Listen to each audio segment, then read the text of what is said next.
Warning: MDL and its associates are not responsible for any losses or injuries that may occur as the result of the contents of this video. It is for use as a guideline only. Please exercise all safety precautions and common sense. Congratulations on the purchase of your new pre-hung MDL door system. A qualified door installer is always recommended for proper installation.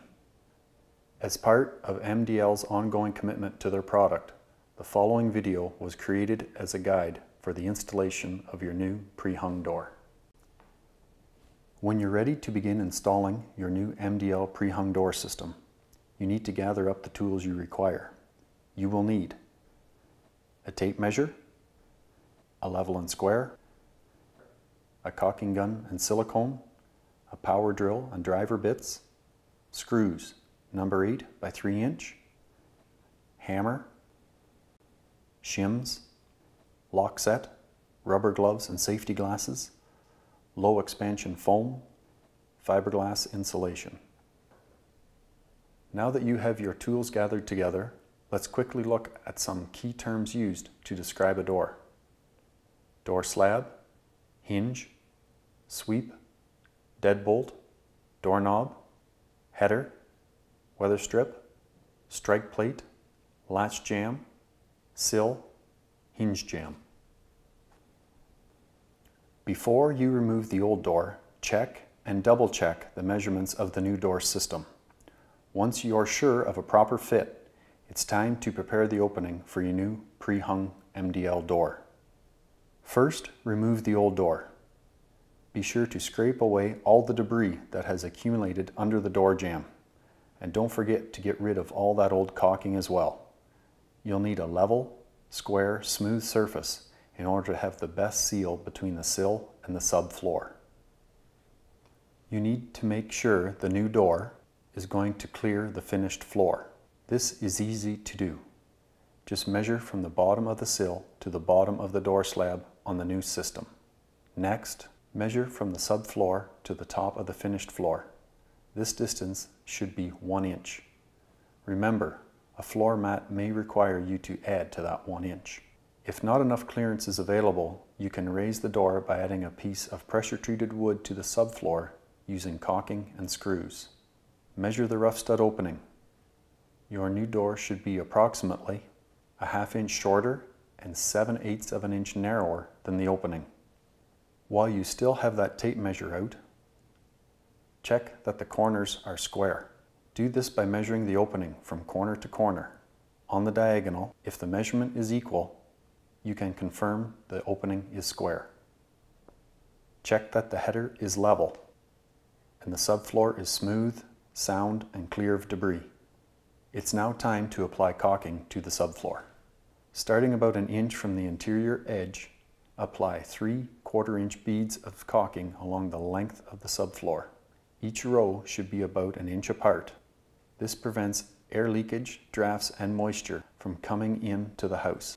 Remember to add caulking to the outside corners of the rough stud opening as well for a positive seal. Looking at the new door system, check for an even space at the top of the door between the door slab and the header. It should be approximately 1/8 inch. If the latch side is not uniform with the hinge side, adjust the shipping bracket accordingly. Now it's time to install your MDL door system. Remove all the shipping material, including the vinyl corners from the sill, except the shipping bracket. Lift the door system into place by tilting the door towards the outside of the house. Place the bottom of the door into the rough stud opening, being careful not to smear the caulking. Now ease the top of the door system into place. Center the door system in the opening and determine the exact placement of 4 9/16 or 6 9/16 system according to the wall depth of application. To hold everything in place while you finish the installation, tightly insert shims into all 4 corners of the door system between the side jambs and the wall studs. The top shims should be flush with the top of the side jambs and the bottom shims 3/4 to 1 inch from the bottom. If the floor is uneven, shim beneath the side jambs. Now you need to shim behind the top and bottom hinges. making sure you have a proper tolerance of approximately 1/8 inch. Finally, you're ready to remove the shipping bracket and screws. Check the hinge side of the door to make sure it is plumb. Then open the door and place 2 screws in each of the top and bottom hinges. At this time, close the door and check the interior tolerance between the slab and the frame. Then step outside and make sure you have an even contact with the weather stripping all around the door. Shim the latch side approximately 6 inches from the bottom of the frame and check for proper 1/8 inch gap between the door slab and frame. Open the door and pull the weather strip away from the frame and screw into the stud by screwing through the frame and shim. Replace the weather strip. Tip: inserting screws under the weather strip allows the screw heads to be hidden from view. Standing on the exterior of the house, close the door and make sure that the weather strip contacts the door evenly from top to bottom. If not, adjust the latch jamb in or out as required. Now open the door and place a shim 6 inches from the top of the door, repeating the process we used on the bottom of the door. Important: check before completing. Check for an even 1/8 inch gap around the door system. Clearance between the top of the door slab and the header should be uniform 1/8 inch. There must be an even tolerance of 1/2 to 9/16 of an inch between the bottom of the door slab and the top of the sill, with no hump or dip in the sill. Now that everything has been checked, let's complete the frame installation. Shim behind the center hinge and insert 2 screws into the hinge. Shim at the center between the top of the door frame and header. Insert a long screw so the top of the door frame doesn't move when inserting insulation. Do the same for the latch jamb, making sure your clearance is the same from top to bottom. It's a good idea to put a solid block between the door jamb and the wall stud for security purposes at the deadbolt and lock set location. Now pack fiberglass insulation between the frame and the rough stud opening using a cedar shim to ensure a tight seal. Fill the space between the subfloor and the bottom shims with low expanding foam. Then repeat on the other side to ensure a good airtight seal in this vulnerable location.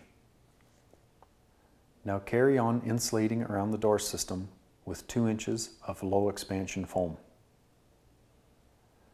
When finished, it's time to install the interior trim. Measure and cut the trim that will cover the gap between the door frame and the wall stud on the interior. Tip: keep the key in the lock set when installing. That way you know where it is and can't lock yourself out. Before caulking the outside of the sill to stone sill, make sure the sill is properly supported to ensure the seal will not be broken. You may need to shim this. You also want to apply a caulking bead around the brick mold to ensure a good moisture seal. Not only beautiful to look at, a properly installed MDL door will offer you years of service and protection. Contact us at our website, www.mdldoors.com.